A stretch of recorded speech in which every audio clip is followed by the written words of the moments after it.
Welcome to the second lecture, guys. For the record, and it's been bugging me ever since I recorded the last one, I did look up the people I was struggling so hard to remember. They're called the Hyksos, and actually, I was incorrect, and this doesn't happen this often, so I'll admit it. They actually started off the second intermediate period, which I was mistaken on. I haven't studied Egyptian history in about a year. That's the last time I read any significant books on it, so I apologize. They didn't kick off the first intermediate stage. They kicked off the second intermediate stage after the Middle Kingdom. And again, we don't need to know much about the Middle Kingdom.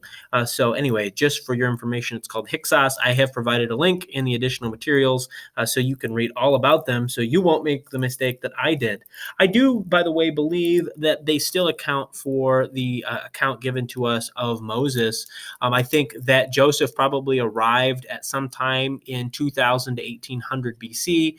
And by the time of Moses, we have the period of the Hyksos, which according to Wikipedia, the most reliable of all sources, occurred sometime around 1650. And that would certainly relate to the data that we have in the book of Exodus. And again, it perfectly explains the fact that the Pharaoh did not know Joseph because he's a completely new Pharaoh. He's from another place. So anyway, look into that, see what you think.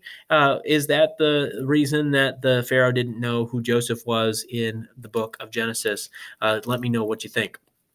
Today, we're going to be talking briefly about modern Egypt. In fact, actually, today you're going to spend most of your time working on a worksheet looking into some important questions about modern Egypt. But I do want to give you some background on how we get to modern Egypt and the things that I want you to generally be looking at. So last time we kind of left Egypt in the hands of the Muslims. It's conquered in approximately 700 AD when the Arab armies surge out of the Arabian Peninsula and conquer much of the Holy Land. And Egypt is obviously taken over as part of this. Egypt actually had a very strong Christian population called the Coptic Christians, but they are quickly pushed into the minority as Arabs settle in Egypt extensively, intermarrying with the native Egyptian population. And soon, by the 9th century or so, Egypt was intensely Muslim, one of the most Muslim areas of the entire world. Now, this is solidified and intensified by the fact that in the 1000s AD, if you remember your world history well, the Europeans invade the Holy Land and take back Jerusalem, and they specifically find themselves in conflict with several important families from Baghdad and Cairo, Egypt, and the Egyptians are going to be really at the forefront of the Crusades, so much so that the Fourth Crusade, the Fifth Crusade actually occurs almost exclusively in Egypt, and as does the Sixth and part of the Seventh. And so Egypt is very, very closely tied up into Egypt, and this solidifies the Islamic identity of Egypt very, very much so. One of the most famous Muslim warriors of all time, Saladin, was technically from Egypt, although he was a Kurd, which you might remember from last week's lecture is actually a group that lives in the northern parts of Iran, Iraq, and the eastern parts of Turkey, but he was living in Egypt, and he is lauded as a great Egyptian hero. Now, as time goes on, Egypt does its own thing. It's conquered by the Ottoman Empire, as most of the Middle East is, a location that it maintains until the 1800s. The 1800s is a time of intense political change for Egypt because in 1799, Napoleon invades and takes over with his army. Now, eventually, Napoleon's army in Egypt was isolated by the British fleet and forced to surrender, and hence the British moved in to help restore order to the Ottoman Empire. Now, if you're the Ottoman Empire, that sounded pretty good, but can I just tell you right now that it was a trick?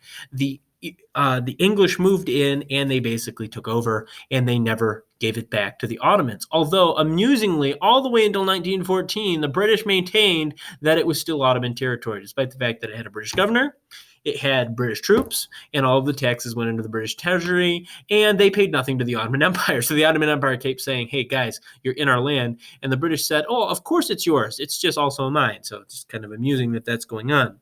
Now, that brings us to what I want to research today, what I want you guys to look in today. 1914 rolls around, World War I occurs. Britain formally annexes Egypt into their empire. World War II rolls around, Egypt serves as the last stand location of the British troops in North Africa against General Rommel. But after the war, empires were no longer cool. The Soviet Union and the United States was not very supportive of continued empires for the nations of Western Europe. So France and England were going to have to get out of the empire business. And this means that Egypt, after thousands of years of control by foreign powers, is finally getting independence. And it achieves that in the late 1940s. Immediately, Egypt has a problem. They control the Suez Canal. The Suez Canal was critical for Britain, especially since it had numerous trade connections with India, which was at the same time becoming independent. Britain therefore claimed that while the country had been given independence, the Suez Canal and the land it was on remained British territory. So basically, they gave up everything but the canal. The canal was still theirs. And the French backed this up because the French were actually trying to hold on to Indochina, which is modern day Vietnam, Laos, Thailand, all of those places.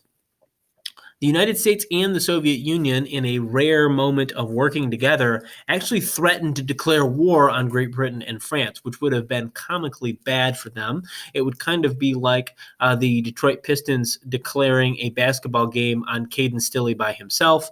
He might be good. He's not that good. That's kind of what's going on here. It's like the Giants are declaring war on the little people. There's no way that they can do this. So actually, they're forced to back down and hand the canal over to Egypt.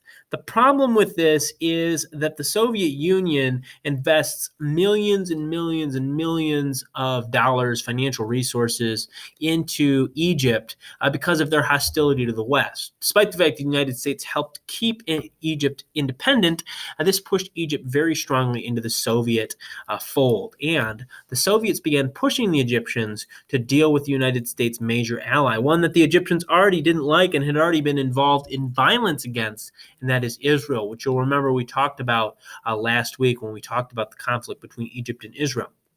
All that being said, the Soviet Union pushed them to collaborate with other Arab nations and destroy Israel, and this is going to lead to a series of disastrous wars that eventually Egypt realizes they're being used, they're being had, and they decide that that's no longer worth it.